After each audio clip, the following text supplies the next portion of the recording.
Dossier numéro 2, Monsieur H, âgé de 74 ans, est adressé aux urgences pour une dyspnée brutale. Pas d'antécédent particulier chez ce patient, en dehors d'un cancer du poumon récemment opéré, dont il ramène un courrier, dont vous savez qu'il est stade T3N1M0 et qu'il a bénéficié d'une chirurgie il y a 3 semaines. Sa dyspnée est apparue brutalement en montant les escaliers qui le séparent de son appartement du premier étage. L'auscultation pulmonaire est normale. Vous notez un discret flottement pleural droit du côté de la chirurgie. Vous notez d'ailleurs que la cicatrice de thoracotomie est propre, non douloureuse, et que le patient ne présente pas de fièvre. Vous demandez d'emblée quelques examens. La numération formule sanguine est normale, le ionogramme sanguin aussi. Et vous réalisez des gages du sang en air ambiant qui montrent un pH à 7,43, une PaO2 à 56 mmHg de mercure, une PaCO2 à 25 mmHg de mercure et une réserve alcaline à 25 mmol par litre. Vous demandez une radiographie de thorax et un ECG qui vous sont fournis. Voilà l'ECG. Je vous laisse le temps de l'analyser.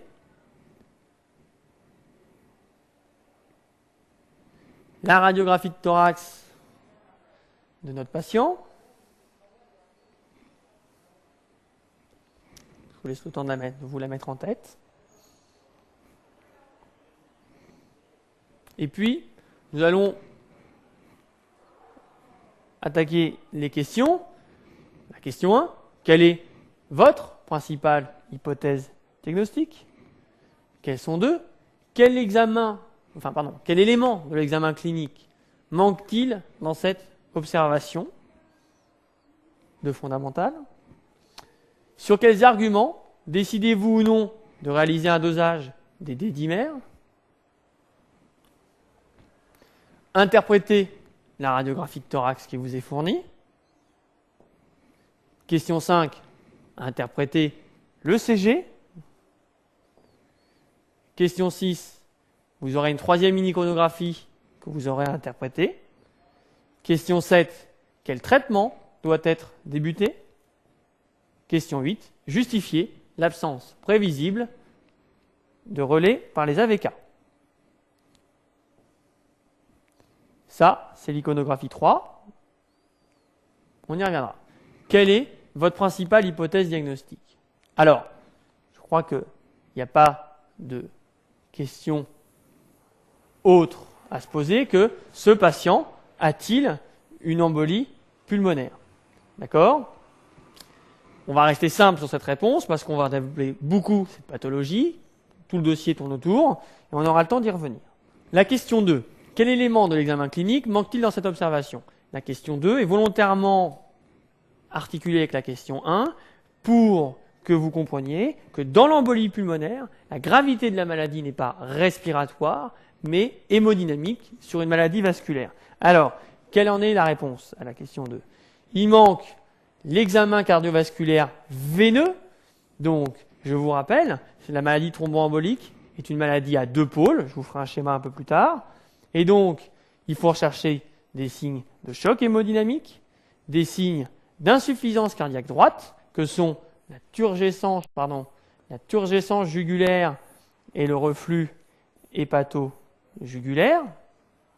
Et puis, évidemment, il faut rechercher des signes de thrombose veineuse des membres inférieurs. Je vous rappelle que cette maladie a 2 pôles, un pôle veineux aux membres inférieurs, et ce qui est retenu pour le diagnostic, c'est ce qu'il y a au-dessus de la veine poplitée. Ça s'arrête à la veine poplitée. Tout ce qui est en dessous n'a pas de significativité pour le diagnostic de la maladie thromboembolique et de l'embolie pulmonaire.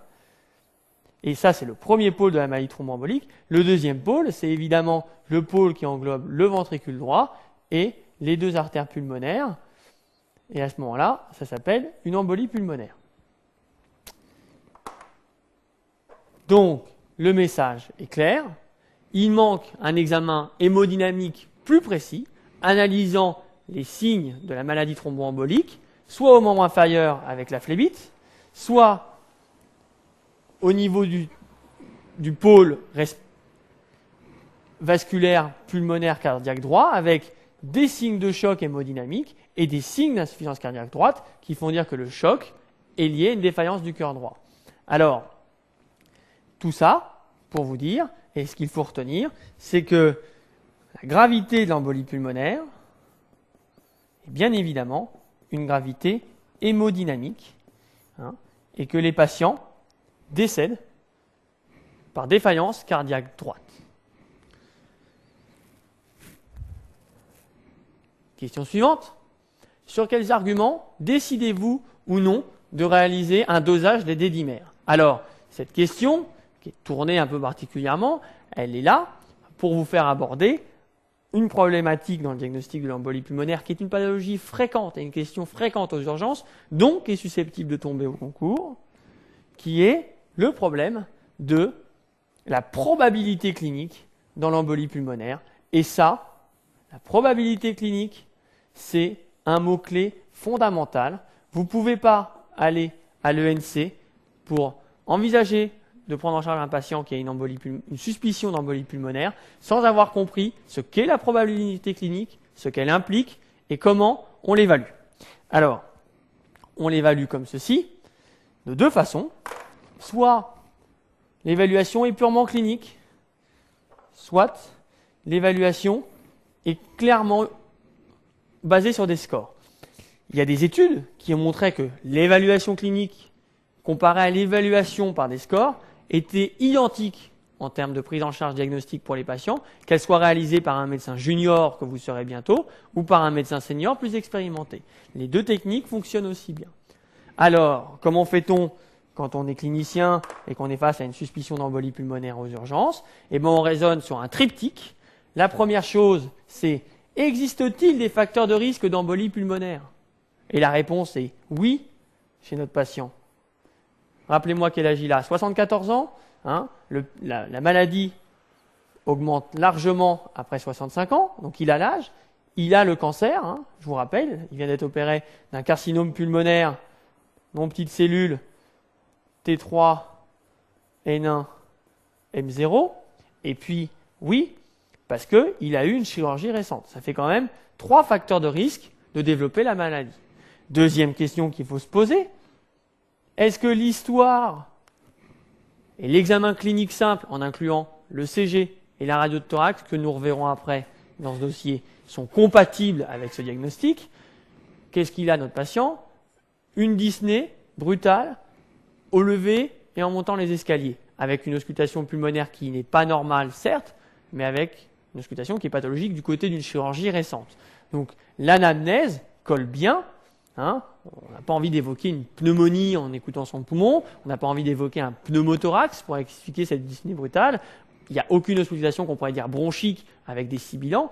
Donc on évoque, quand tout ça est normal, un problème vasculaire. Et puis, grande question qui fait dire est-ce que vraiment on y croit ou pas? Est-ce qu'on a une autre hypothèse à proposer?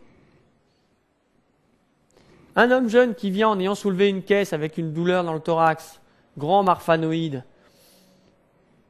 on se dit, est-ce que c'est une embolie pulmonaire? Est-ce que c'est un pneumothorax? On a un diagnostic différentiel. Ici, on n'a rien à proposer. Ce dossier est caricatural, le patient a des facteurs de risque, une histoire clinique tout à fait compatible, on reviendra sur les gaz, évidemment, qui montrent un shunt, mais sur le CG et la radiothorax, et puis on n'a aucun diagnostic différentiel. Ce patient, synthèse, a ce qu'on appelle une forte probabilité d'embolie pulmonaire. D'accord? Et là, je passe sur l'autre tableau. Pour vous rappeler que dans la suspicion d'embolie pulmonaire, quand on s'est posé la question, le premier temps, c'est ce que je viens de vous dire, c'est la probabilité dont on vient de détailler comment on l'a fait. Et schématiquement, soit elle est non forte, soit elle est forte. Alors non forte, il y a deux catégories, intermédiaire ou faible. Intermédiaire ou faible, mais ce qui est important, c'est non forte. Et à ce moment-là, il faut réaliser un dosage des dédimères. quand on est en probabilité forte, on ne dose pas les dédimères. Si les dédimères sont positifs, le diagnostic n'est pas éliminé, il faut aller plus loin, soit les dédimères sont négatifs, et dans ces cas-là, de probabilité faible ou intermédiaire, à ce moment-là, on peut s'arrêter là. Parce que quand les dédimères sont négatifs, il n'y a pas eu de thrombus de formé, puisque les dédimères sont des produits de dégradation du caillot de fibrine. Ici, on va directement réaliser une imagerie du thorax qui peut être un angioscanner ou une scintigraphie pulmonaire. Le plus souvent, un angioscanner, c'est un examen plus disponible, et plus rarement une scintigraphie qu'on va réserver essentiellement aux insuffisants rénaux à qui on ne peut pas injecter de l'iode, aux patients allergiques aux produits de contraste iodés, aux patients qui ont déjà une scintigraphie de référence et chez qui l'examen pourra être intéressant en termes de comparaison. Donc, des dimères positifs dans les probabilités faibles ou intermédiaires, pas de dédimères dans les probabilités fortes. À ce moment-là, on fait un angioscanner. On y reviendra en conclusion du dossier. On reprend la correction sur les autres questions. Donc, je vous rappelle, mot-clé probabilité clinique, comment la construit-on? Alors, question 4, interpréter la radiographie de thorax du patient. Donc, il existe sur cette radiographie de thorax un épanchement pleural droit de faible abondance, une atélectasie partielle du lobe moyen qu'on détecte grâce à la déviation des structures médiastinales et à l'ascension de la coupole diaphragmatique droite. Je vous le montrerai sur la radio de thorax en y revenant. Et on note la présence de clips chirurgicaux. Enfin, toujours à la fin, en dernier, les signes négatifs, pour dire que vous y avez pensé que ça pouvait avoir un intérêt. Absence d'anomalie pleuroparenchymateuse à gauche, chez un patient qui vient d'être opéré d'un cancer à droite. C'est une bonne idée d'aller regarder ce qui se passe un mois plus tard à gauche. Il n'est pas exceptionnel que parfois la maladie explose et qu'on retrouve des signes de lymphangite carcinomateuse. Cependant, comme on l'a vu, l'histoire ne colle pas du tout. Alors, donc la radiographie de thorax, on a donc un épanchement pleural droit, donc c'est une opacité complètement homogène, déclive effaçant la coupole. D'accord? On avait dit qu'il y avait des clips chirurgicaux, j'espère que vous pouvez les voir, c'est ces petits clips métalliques qui sont là. Et puis, on a parlé d'une atélectasie du lobe moyen. Donc, je vous rappelle qu'il y a 3 lobes à droite versus 2 lobes à gauche. Vous ne pouvez pas vous avancer à l'internat, à l'ENC sans savoir ça. Si on regarde une radiographie de thorax de profil, je vous rappelle que le lobe moyen est ce lobe antérieur, d'accord, et que se pose parfois la question, notamment en cancérologie pulmonaire, mais aussi en infectiologie, d'une opacité qui serait ici de face, et dont on ne sait pas si elle est dans le lobe inférieur ou dans le lobe moyen. Si jamais elle est dans le lobe moyen, à ce moment-là, elle est antérieure, comme le cœur, et la silhouette cardiaque et le bord droit du cœur sont confondus avec celui de l'opacité. Et donc, il n'y a aucune discontinuité, pas de signe de la silhouette. Si à l'inverse, on est dans la situation rouge avec une opacité du lobe inférieur, le cœur qui est plus devant n'est pas dans le même plan que l'opacité, et à ce moment-là, vous avez votre opacité et la ligne du cœur. Et c'est ça, le signe de la silhouette, c'est cette ligne ici. Petit rappel pour cette radio de thorax. Dernier point, on a dit qu'on a bien regardé à gauche ce qui se passait et qu'on voit rien dans la plèvre et rien sur le médiastin. Alors, question 5, interpréter le CG. Je ne suis pas cardiologue, mais j'ai quand même quelques connaissances. Donc, il faut toujours être systématique. Donc, c'est un rythme qui n'est pas sinusal. Quand on regarde le tracé du bas, qui est un tracé long, on se rend compte qu'il n'y a pas une onde P devant chaque QRS. Donc, c'est un rythme qui est non sinusal. Quand on regarde ce rythme, il apparaît quand même tout à fait régulier. ce qui n'est pas fréquent quand ils ne sont pas sinusales. Et quand on regarde l'aspect des ondes P, on a cet aspect dit en créneau, qui est quand même très évocateur d'un trouble du rythme supraventriculaire. Et ça, c'est renforcé par l'aspect du QRS, qui reste fin et qui laisse dire que c'est au niveau du nœud auriculaire que ça se passe et qu'après, la conduction de l'influx nerveux, elle est normale. Donc, pour répondre à cette question, je vous propose de dire que le rythme est non sinusal, régulier à peu près 100 par minute. Il n'y a pas d'onde P, il y a un aspect en onde Si. Les QRS sont fins. Et donc, on parlera d'un flotteur auriculaire 3 sur 1. Donc, l'iconographie 6. Alors, grand message. Si on vous demande d'interpréter une iconographie, il me semble logique de dire de quel examen il s'agit. D'accord ? Si on vous demande d'interpréter la radiographie de thorax, rappelez qu'il s'agit d'une radiographie de thorax me paraît inutile et une perte de temps. Alors, l'iconographie que nous avons là, donc, il faut rester simple, c'est un scanner thoracique. C'est une coupe.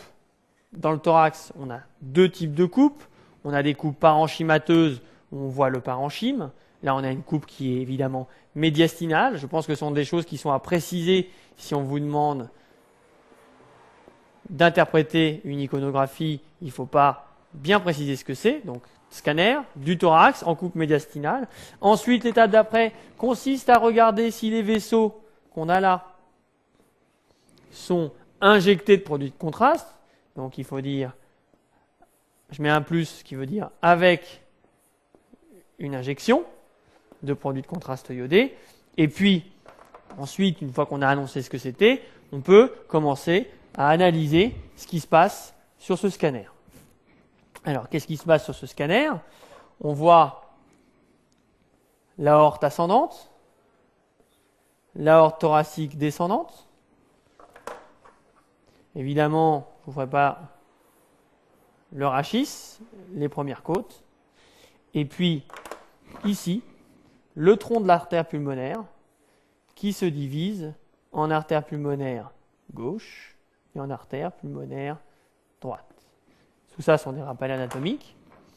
Et si on suit, c'est ça qui est difficile dans l'angioscanner thoracique, si on suit le tracé sur plusieurs coupes, on voit bien par exemple ici que hop, le produit de contraste s'arrête, qu'il y a un gros défect, ici aussi, et donc ce patient a une embolie pulmonaire bilatérale. Je vais vous remettre tout ça au propre.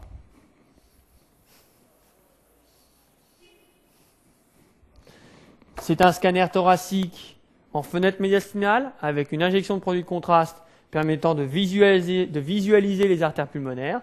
Il s'agit donc d'un angioscanner thoracique.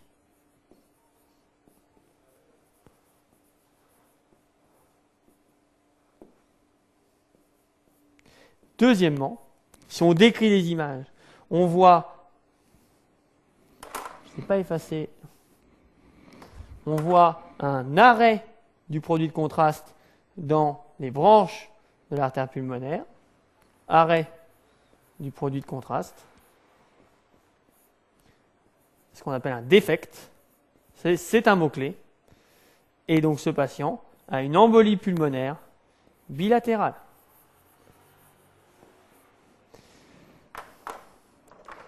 Si le caillot qu'on voit ici n'était pas là, vous auriez une injection du produit de contraste jusqu'en périphérie. Alors là, je vous dessine une branche d'une artère pulmonaire, et vous pourriez la voir coupée, juste comme ça, et puis un peu ici.